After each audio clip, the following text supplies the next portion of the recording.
Comme je vous l'avais dit dans la dernière vidéo, aujourd'hui on va parler du manque de confiance en son travail. C'est quelque chose de récurrent, moi c'est ce qui m'a poussé à faire ce deuxième dessin que vous voyez là, pour la fameuse vidéo Rideau, parce que j'étais pas assez satisfaite du premier. Ça fait quand même quelques années que je dessine maintenant, et après toutes ces années de travail, j'aurais voulu plus.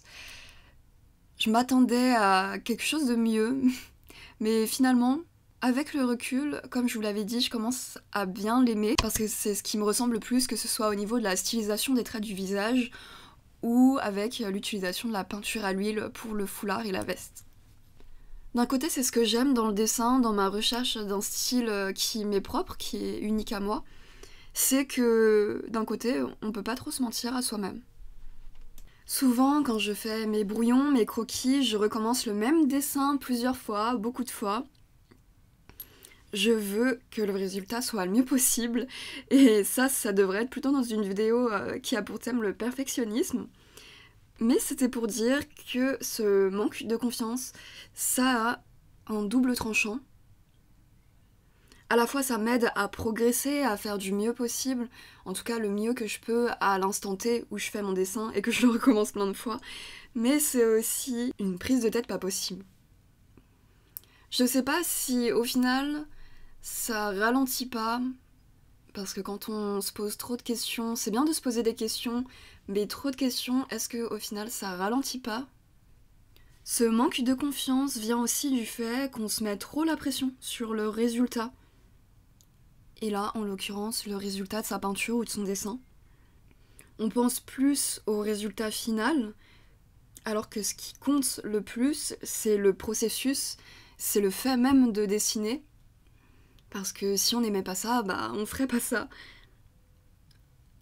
Si on aimait juste les dessins et les peintures finies, on serait collectionneur et on serait pas artiste. Peut-être qu'on a l'impression d'avoir fait un truc nul sur l'instant, mais en le faisant, on a appris et on s'est amélioré. Et ça, c'est quelque chose qu'on oublie souvent, et moi la première. Autre point qui peut jouer dans ce manque de confiance en son travail, c'est la comparaison.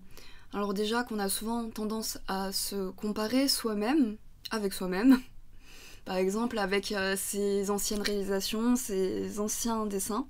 Surtout, on a tendance à se comparer aux autres.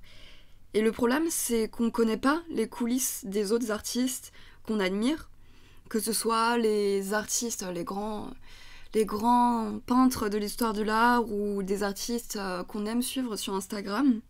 On ne sait pas depuis combien de temps ils dessinent, peut-être qu'ils dessinent depuis qu'ils ont 3 ans, et vous avez commencé seulement à 20 ans, 40 ans.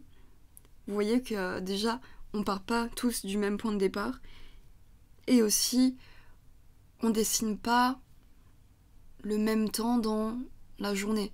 Un artiste professionnel, il va pouvoir dessiner 8 heures par jour, voire plus, et quelqu'un qui a un travail à côté pourra que dessiner 1 heure, une demi-heure dans la journée. Alors forcément, c'est sûr que le niveau sera pas du tout le même, la marge de progression sera pas la même, et on voit bien, en pensant à tout ça, que la comparaison est complètement ridicule et totalement inutile. C'est inutile de mettre côte à côte 2 œuvres qui peuvent être faites dans des conditions totalement différentes. Et le plus dur, c'est de se rappeler de ça. C'est pour ça que je vous en parle. Je sais peut-être que ça peut vous aider, et c'est aussi... je vous en parle parce que c'est aussi, moi, quelque chose que je fais extrêmement souvent. Même si c'est inconscient, si on le fait pas volontairement, on a du mal à accepter les différences, mais je pense que ça nous ferait du bien. Autre facteur dans ce manque de confiance, c'est les blocages psychologiques qui sont nos pires ennemis. J'ai souvent entendu dans des interviews de créateurs qu'à partir du moment où ils ont eu confiance en leur travail, en eux, tout a décollé, leur carrière, leurs compétences, tout. Et c'est vrai que ça paraît logique parce que notre façon de penser conditionne nos comportements. Par exemple, on se dit qu'on va pas réussir à avoir des clients, donc du coup, on n'essaye même pas, on n'envoie même pas de portfolio, on fait concrètement rien. Et au final, forcément, on n'a pas de résultat parce qu'on n'a rien essayé. Et peut-être que c'est aussi lié avec la peur de l'échec, ce sera un autre thème aussi. Il y a tellement de thèmes à aborder, mais en même temps, ils s'entremêlent tous les uns les autres. C'est sans doute lié à ça, et c'est évidemment lié au manque de confiance en ce qu'on fait. Il y a une question qui m'aide beaucoup à savoir ce que j'ai vraiment envie de faire, à me reconnecter à vraiment mes passions, mes envies. C'est la question: qu'est-ce que vous feriez si vous n'aviez pas peur? Ce chit-chat drawing tourne en développement personnel, mais pourquoi pas, si ça peut vous aider, ça me dérange pas. Moi personnellement ça m'aide beaucoup, même si je prends énormément de temps quand j'ai une idée, quand je sais que j'ai envie de faire quelque chose, ça peut prendre des années littéralement avant que je fasse quelque chose.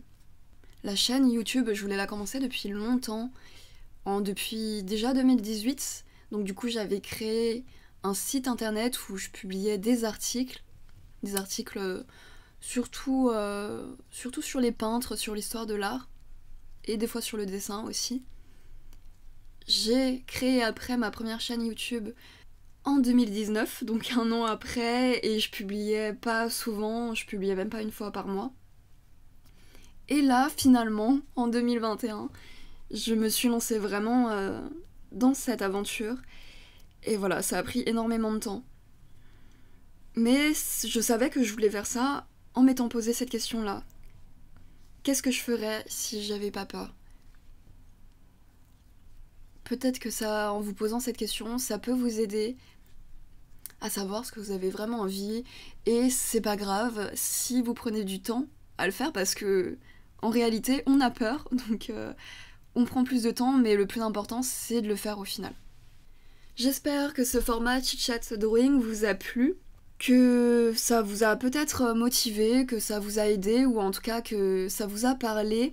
J'en ai discuté aussi avec certains d'entre vous sur Instagram. C'est quelque chose que je pense qu'on ressent tous, qu'on connaît tous, même les meilleurs d'entre nous.